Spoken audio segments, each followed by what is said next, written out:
नमस्कार, मैं राजकुमार भाटिया कृषि चर्चा के इस खास कार्यक्रम में आप सभी किसान भाइयों का स्वागत करता हूं। किसान भाइयों, रबी का सीजन शुरू हो चुका है। तिलहनी फसलों की बात करें तो बिजाई भी शुरू हो चुकी है और इनमें मुख्य फसल सरसों की ही कहलाई जाती है।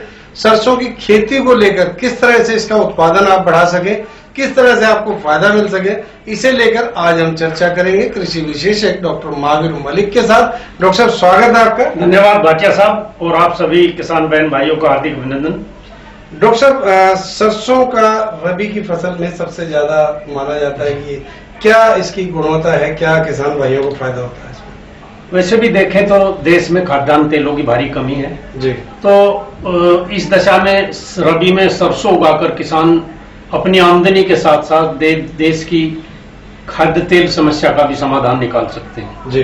और क्योंकि सरसों कम लागत और कम पानी वाली फसल चाहने वाली फसल है जी, तो इसलिए प्रति एकड़ किसान को इसे ज्यादा उगाने से ज्यादा लाभ पहुंचता है। तो उत्पादन हमारे हरियाणा में अगर हम बात करें तो कितना उत्पादन इसका है? हाँ, प्रदेश में यदि देखा जाए तो सारे देश के उत्पादन, सारे देश का जो सरसों उत्पादक क्षेत्र है उसका 8 से 9% हरियाणा में है और यदि कुल उत्पादन को देखें तो 12 से 13% योगदान हरियाणा का है। औसत पैदावार भी यदि यहाँ पर देखी जाए तो देश में सर्वाधिक लगभग 18.5 कुंटल प्रति हेक्टेयर के आसपास है जी। तो डॉक्टर साहब, सरसों की खेती में क्या, जैसे अभी आपने बताया कि कम पानी की जरूरत है, क्या लागत भी इसमें कम है? जी हाँ, सरसों की खेती में लागत और सिंचाई दोनों की कम आवश्यकता पड़ती है, क्योंकि यदि हम गेहूं की खेती करते हैं तो 4 से 5 पानी कम से कम लगाने पड़ते हैं। सरसों में 2 पानी अधिकतम, नहीं तो 1 पानी से भी काम चल जाता है और उसी के साथ उर्वरकों की मात्रा भी उससे आधी होती है जी। और यदि समय से बिजाई कर दी जाए तो कोई खास कीट और बीमारी भी इसमें नहीं आते हैं। डॉक्टर साहब, फसल चक्र में कोई महत्व है इसका? जी हाँ, क्योंकि हम लगातार गेहूं धान की खेती करते आ रहे हैं जी। तो इसका दुष्प्रभाव खेती के जमीन की उर्वरा शक्ति के ऊपर भी पड़ रहा है और पानी की भी बहुत अधिक उपयोग, इससे दुरुपयोग होता जा रहा है, ये कह सकते हैं। तो इसलिए यदि हम थोड़ा सा बदलाव करके किसान भाई एक गेहूं के स्थान पर जहाँ खेत खाली हैं सरसों की बिजाई करें जी। तो उससे जमीन की उर्वरा शक्ति भी बढ़ेगी और जो कीट और बीमारियां पनपते रहते हैं वो भी उससे खत्म होंगे। डॉक्टर साहब, उन्नत किस्में ऐसी कौन सी है जिसमें किसान भाइयों को लाभ ज्यादा मिल सके? हाँ, सरसों की बिजाई का समय चल पड़ा है जी। और सरसों में, क्योंकि सरसों जो ग्रुप है इसमें राया किस्में के नाम से ज्यादा जानी जाती हैं जी।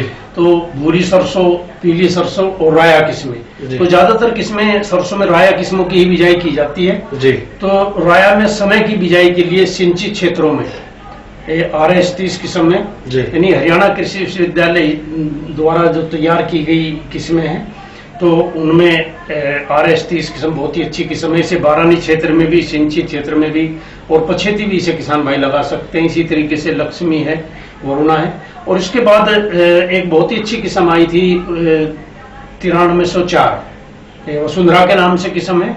ये बहुत ही अच्छी किस्म है, इसमें लगभग 40% तेल होता है, पैदावार भी लगभग 11 कुंटल प्रति हेक्टेयर के आसपास इसकी आ जाती है जी।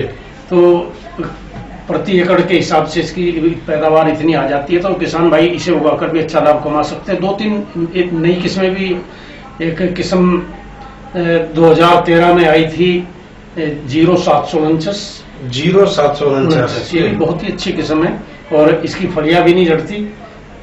इसमें इसकी पैदावार भी लगभग 10 से 11.5 कुंटल प्रति एकड़ के आसपास है तो किसान भाई इसे भी उगा सकते हैं। एक नई किस्म आई है 725, 2018 में विकसित की गई है। तो ये किस्म बारानी क्षेत्रों में भी और सिंची क्षेत्रों में भी अच्छी पैदावार देती है। दाना भी इसका मोटा है, गोल्ड सीडेड वैरायटी है तो किसान भाई इन किस्मों को सिंचित क्षेत्रों में उगाकर अच्छी लाभ ले सकते हैं। इसी के साथ बारानी क्षेत्रों में भी किसान भाई बिजाई करना चाहते हैं, क्योंकि कई क्षेत्र ऐसे हैं जहाँ पानी की बहुत कमी है जी। वहाँ पर भी अच्छी किस्में आई है, जैसे 0406 किस्म है, RS 0406 बहुत ही अच्छी किस्म है। ये 8 से 9 कुंटल पैदावार प्रति एकड़ क्षमता रखती है देने की पैदावार जी। और इसी के साथ किस्म RS 0119 RB 50 और ये जो बारानी क्षेत्र हैं उनमें बिना या कम पानी के भी ये अच्छी पैदावार देने की क्षमता रखती हैं। यदि किसान भाई पछेती बिजाई करना चाहता है, जी, क्योंकि कई बार बिजाई पछेती हो जाती है, तो उसमें RS 30 9304 किस्म की बिजाई कर सकता है, क्योंकि वो भी कम समय में पकती है। जी, और उसी के साथ RH 9801 किस्म है, तो उसकी बिजाई भी किसान भाई पछेती करके अच्छी पैदावार ले सकते हैं। जी। तो डॉक्टर साहब, सरसों का जो मुख्य है उससे खल बनाई जाती है या खाद्य तेल? जी हाँ। कहीं ना कहीं पीली सरसों का तेल जो है महंगा भी बिकता है, लोगों की चॉइस भी है, तो पीली सरसों को लेके क्या अलग महत्व है इसका? हाँ, पीली सरसों को लोग बड़ा पसंद करते हैं, जी। और क्योंकि इसका तेल जिसमें जो भी पकवान इसमें बनाया जाता है वो बड़ा स्वादिष्ट बनता है, सुगंधित बनता है, तो लोग इसे ज्यादा पसंद करते हैं। तो इसकी भी एक बहुत ही अच्छी किस्म यहाँ पर है, तो YSH 0401 के नाम से एक किस्म है इसकी। तो पीली सरसों YS 0401, तो इसकी पैदावार लगभग 7 से 8 कुंटल प्रति एकड़ आ जाती है, और ये पकने में भी 115 से 120 दिन लेती है। तेल की मात्रा भी इसमें लगभग 45% होती है, जबकि राया में तेल की मात्रा 40% के आसपास होती है। तो किसान भाई इसकी भी बिजाई इस समय कर सकते हैं। तो बिजाई का उचित समय क्या और कब तक चलेगा? हाँ, जो भूरी सरसों या पीली सरसों है, इनकी बिजाई का समय वैसे तो 25 सितंबर से शुरू होकर 10 अक्टूबर तक अच्छा माना जाता है। जी। ये मानते हैं कि वो अधिकतम तापमान जब 28 डिग्री सेंटीग्रेड के आसपास आ जाए तो इनकी बिजाई का उचित समय होता है। जी। तो राया की जितनी भी किस्में हैं 30 सितंबर से लेकर 20 अक्टूबर तक इनकी बिजाई का बहुत ही अच्छा समय है। जो भी किस्में भी बताई थी सिंची क्षेत्रों के लिए, चाहे वो लक्ष्मी है, RS 30 है, वरुणा है, या 9304 है, 0749 या 725, इन सब की बिजाई किसान भाई 30 सितंबर से लेकर 20 अक्टूबर तक करेंगे तो पैदावार अच्छी आएगी, और उसमें चेपा लगने की संभावना कम हो जाती है। बीज की मात्रा को लेके किसान भाइयों को बताएं। हाँ, सरसों का बीज क्योंकि ये छोटा दाना होता है तो बीज भी इसका कम लगता है। तो बीज यदि सिंची क्षेत्र में हम बिजाई कर रहे हैं तो 1.25 किलोग्राम बीज से ही काम चल जाता है। जी। तो सरसों सीड ड्रिल आती है, उनसे बिजाई कर सकते हैं किसान भाई। अनुभव किसान यदि किसी कारणवश बिखेर कर बिजाई करनी पड़ती है तो बीज की मात्रा को थोड़ी बढ़ा देते हैं। बारानी क्षेत्रों में भी 2 किलोग्राम मात्रा प्रति एकड़ के हिसाब से किसान भाई डालेंगे तो पैदावार अच्छी आती है। डॉक्टर साहब, बिजाई का तरीका कोई अलग है जिससे फायदा मिले? हाँ, सरसों की बिजाई किसान भाई बिखेर कर करते हैं तो उससे उतना लाभ नहीं हो पाता, क्योंकि पौधे ऊपर रह जाते हैं, कुछ जमाव लेते हैं, कुछ नीचे चले जाते हैं। यदि सरसों की बिजाई लाइनों में ड्रिल से की जाए तो पैदावार ज्यादा मिलती है। तो इसके लिए लाइन से लाइन का फासला 30 सेंटीमीटर रखते हैं, गहराई 4 से 5 सेंटीमीटर रखते हैं, और जब जमाव हो जाता है तो जमाव के लगभग 3 सप्ताह बाद पौधों को छिदाकर पौधे से पौधे की दूरी लगभग 15 सेंटीमीटर कर देते हैं। जी। तो इस तरह से पौधों की संख्या ठीक आएगी और पैदावार भी अच्छी मिलती है। उर्वरक डॉक्टर साहब इसमें इस समय क्या? हाँ, सरसों में उर्वरक डालने से पैदावार बढ़ती है। जी। गोबर की खाद यदि किसान भाई के पास पर्याप्त मात्रा में है और उसने 5-6 टन गोबर की खाद 1 एकड़ में डाली है तो फिर फास्फोरस वाली खादों की बचत की जा सकती है। जी।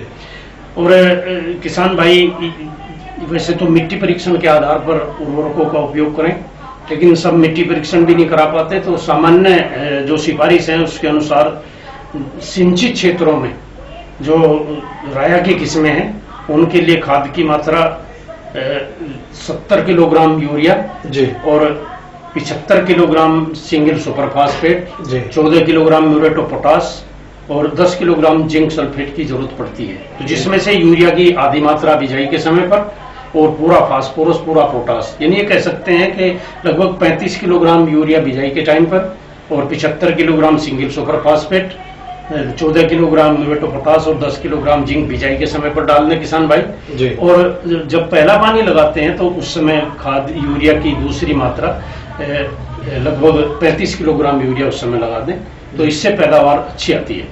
तो डॉक्टर साहब इसमें बारानी क्षेत्रों में किसान भाई खाद की मात्रा इतनी नहीं पड़ती, क्योंकि बारानी क्षेत्रों में खाद की मात्रा कम पड़ती है जी। तो वहां पर किसान भाई 35 किलो यूरिया और 50 किलोग्राम सिंगल सुपर फास्फेट बिजाई के समय पर ही लगा दें जी। बाद में फिर इसमें कोई खाद लगाने की जरूरत नहीं पड़ेगी, उससे भी अच्छी पैदावार मिल जाती है। जी। डॉक्टर साहब खरपतवार की इसमें काफी ज्यादा परेशानी देखी गई है। भाटिया साहब इसमें ये भी देखा गया है कि सरसों में सिंगल सुपर फास्फेट डालना ज्यादा लाभकारी होता है। जी। क्योंकि डीएपी यदि हम डालते हैं तो फिर उसके साथ में 100 किलोग्राम जिप्सम प्रति एकड़ डालना चाहिए। सिंगल सुपर फास्फेट में फास्फोरस के साथ साथ 12% सल्फर भी होती है। और जितनी भी तिलहनी फसलें हैं इन्हें अच्छी पैदावार देने के लिए, अच्छा दाना अच्छा तेल इनमें बने, तो उसके लिए गंधक की आवश्यकता होती है। इसलिए किसान भाई या तो सिंगल सुपर फास्फेट प्रयोग करें, यदि डीएपी का इस्तेमाल कर रहे हैं तो डीएपी का उस समय आधा कट्टा ही लगेगा, लेकिन उसके साथ में किसानों को ये जिप्सम डालना पड़ेगा 2 कट्टे प्रति एकड़ के हिसाब से, यानी 100 किलो जिप्सम प्रति एकड़ के हिसाब से वो जुताई पर इसमें डालकर मिला। खरपतवार नियंत्रण किया जाए तो लाइनों में बिजाई होती है तो खरपतवार नियंत्रण भी आसान होता है। व्हील हैंडों से भी किसान भाई कर सकते हैं, खुरपे से भी, कसौले से भी। और निराई गुड़ाई वैसे तो सदियों पुराना तरीका है, लेकिन आज भी इतना ही कारगर तरीका है, क्योंकि इससे जमीन में हवा का संचार होता है, जड़ों का विकास अच्छा होता है, पौधे की बढ़वार फसल की अच्छी होती है। लेकिन कई बार यदि बड़े स्तर पर खेती की गई है और खरपतवार ज्यादा उगे हुए हैं तो उस दिशा में फिर रासायनिक नियंत्रण का भी सहारा लेना पड़ सकता है। तो उसके लिए बिजाई के तुरंत बाद 1.25 से 1.5 लीटर पेंडिमेथिलीन 30 सीसी दवाई 200 लीटर पानी में मिलाकर 1 एकड़ के हिसाब से बिजाई के तुरंत बाद जमाव से पहले उसका छिड़काव कर दें, तो उससे भी खरपतवार काफी हद तक नियंत्रित हो जाते हैं। जी डॉक्टर साहब, इसमें जिंक आपने बताया डालना है, उसके बाद भी अगर कमी दिखाई दे जिंक? हाँ, जिंक वैसे तो बिजाई के समय पर, क्योंकि रेतीली जमीनों में खासकर जिंक की कमी होती है और सरसों की बिजाई ज्यादातर रेतीली दोमट मिट्टी में ही की जाती है, तो वहाँ पर किसान भाई बिजाई के समय पर 10 किलोग्राम जिंक सल्फेट 21% बिजाई के समय पर ही खेत में जुताई पर बिखेर दें। और बाद में यदि उसे नहीं डाला है और बाद में जिंक की कमी दिखाई देती है, क्योंकि जिंक की कमी में पौधों की वृद्धि कम होती है और पौधों की जो पत्तियां हैं छोटी रह जाती हैं, किनारे गुलाबी रंग के हो जाते हैं, कई बार कप के आकार में ऊपर नीचे मुड़ने लगती हैं, फूल और फलियां भी देर से आती हैं, इसलिए जिंक डालना जरूरी है। नहीं डाल पाए हैं तो उसमें 2.5% यूरिया और आधी % जिंक का पानी में मिलाकर छिड़काव कर सकते हैं। यानी ये कह सकते हैं कि 1 किलोग्राम जिंक सल्फेट 21% और 5 किलोग्राम यूरिया 200 लीटर पानी में मिलाकर छिड़काव कर दें तो इसकी कमी दूर हो जाती है। डॉक्टर साहब, जिप्सम से भी कोई फायदा मिलता है सरसों? जिप्सम सरसों में बहुत ही महत्वपूर्ण प्राकृतिक उर्वरक भी कह सकते हैं, भूमि सुधारक भी है। तो सरसों में क्योंकि सबसे सस्ता भी पड़ता है किसान को, इसके ऊपर 50% अनुदान दिया जाता है, तो इसका एक कट्टा लगभग 82-83 रुपये में किसान को पड़ जाता है। और इससे 2 पोषक तत्व फसल को मिलते हैं, कैल्शियम और सल्फर। जी। तो किसान भाइयों के लिए सल्फर का गंधक का सबसे सस्ता स्रोत है और सरसों में सल्फर की बहुत आवश्यकता होती है पैदावार बढ़ाने के लिए, तो इसीलिए किसान भाई 2 कट्टे जिप्सम प्रति एकड़ के हिसाब से सरसों में बिजाई के समय पर, यानी खेत की तैयारी के समय पर डाल दे तो पैदावार बढ़ती है। जी डॉक्टर साहब, तना गलन से बचाव के लिए बीज उपचार का क्या विशेष महत्व है? सरसों में बीमारी ये बड़ी खतरनाक बीमारी है। कई बार तना गलन की बीमारी से पौधे टूट कर गिरने लगते हैं, तो इसमें सफेद भूरे रंग के जल से धब्बे से बनते हैं, पत्ती के ऊपर, तने के ऊपर सफेद फफूंद दिखाई देती है, फूल और फलियां बनते समय तने टूटने लगते हैं, या कई बार पौधा जमीन की सतह से ऊपर से ही सिंचाई के बाद गिरना शुरू हो जाता है। तो इसके बचाव के लिए किसान भाई यदि 2 ग्राम कार्बेंडाजिम प्रति एकड़ के हिसाब से, प्रति किलोग्राम बीज के हिसाब से 2 ग्राम कार्बेंडाजिम प्रति किलोग्राम बीज की दर से बीज उपचार कर दे तो फिर इस बीमारी के आने का खतरा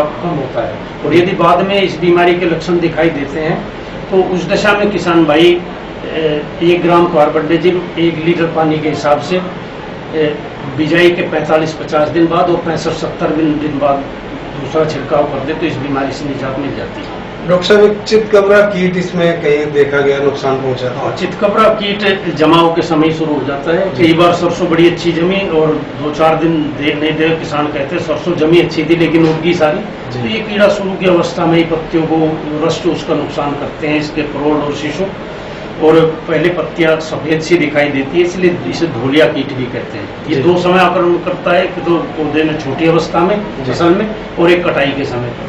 तो यदि ये कीट कहीं दिखाई देता है तो किसान भाई 200 मिलीलीटर मेलाथीन 50 सीसी 200 लीटर पानी मिलाकर छिड़काव कर दें तो इस कीट का नियंत्रण आसानी से हो जाता है। जमाव के समय पर जरूर देख लें कि ये कीट लगा होता नहीं, और जब सिंचाई का समय आता है तो उस समय सिंचाई करने के बाद भी इस कीट की संख्या घट जाती है।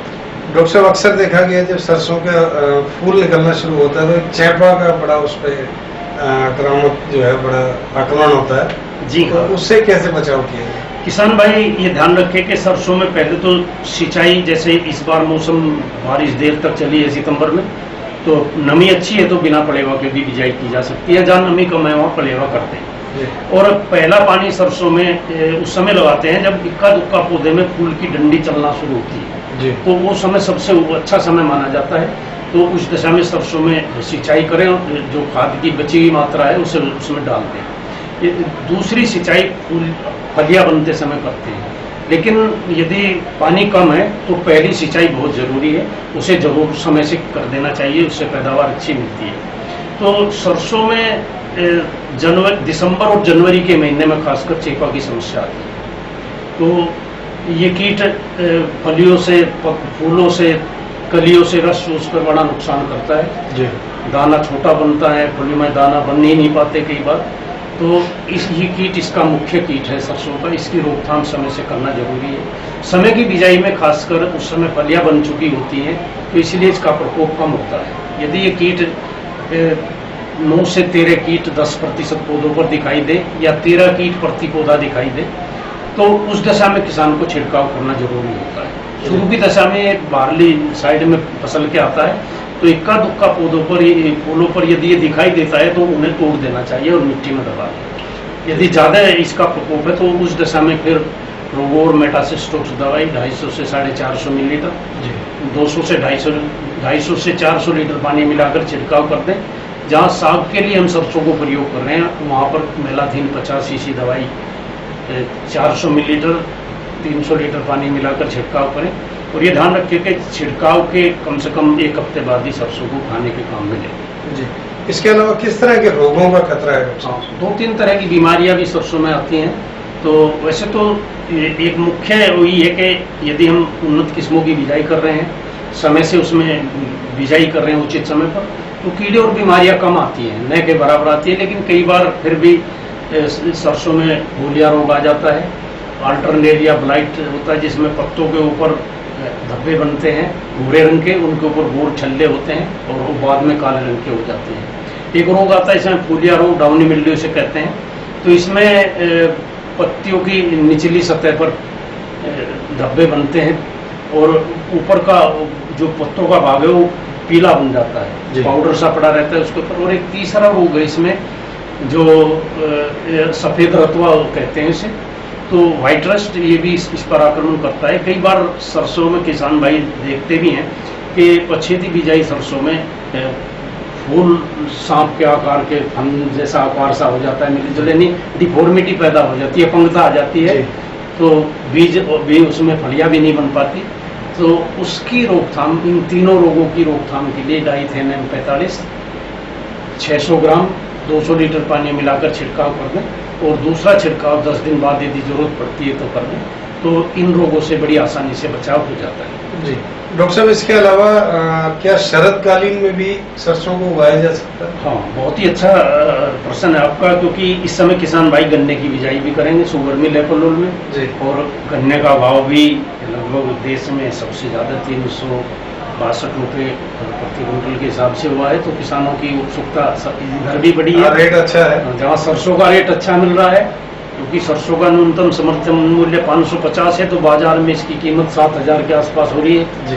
तो गन्ने का मूल्य भी अच्छा मिल रहा है। तो दोनों फसलों को किसान भाई अक्टूबर के महीने में यदि शरदकालीन गन्ना बिजाई करता है तो उसके साथ भी सरसों की बिजाई कर सकता है। उससे किसान को दोहरा लाभ होगा, इधर सरसों की अच्छी पैदावार रहेगी, गन्ने का सर्दी से बचाव होगा और फिर गन्ने की फसल भी शरदकालीन की अच्छी होती है।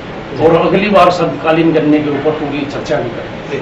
डॉक्टर साहब, काफी क्षेत्र ऐसा भी है हमारे पलोल से लगता हुआ जहाँ सिंचाई का सही प्रबंध नहीं है, वहाँ कौन सी फसल उगाई जा सकती है? जहाँ कुछ जगह ऐसी भी है जहाँ पानी बिल्कुल ही नहीं है या बहुत ही खारी या वैसे पानी है। क्षेत्र मेवात का भी है, जी हमारे हाँ। पलोल से भी तो है। एक फसल ऐसी है जहाँ कुछ भी ना हो तो तरामीरा की एक ऐसी फसल है, तरामीरा, जी हाँ, जिसे तेल के लिए उगाया जा सकता है। तरामीरा की टाइप 27 किस्म है, यहाँ के लिए अनुमोदित किस्म है। 2.5 से 3 कुंटल पैदावार देने की एक क्षमता रखती है। तो किसान भाई इसमें 32% के लगभग तेल होता है और बिना पानी के ये उगाई जा सकती है। सारे अक्टूबर का महीना इसकी बिजाई किसान भाई कर सकते हैं। जी, बहुत अच्छी जानकारी किसान भाइयों को आपने दी। धन्यवाद आपका बहुत बहुत। अगली बार नई चर्चा के साथ मिलेंगे। और आप सभी को नमस्कार।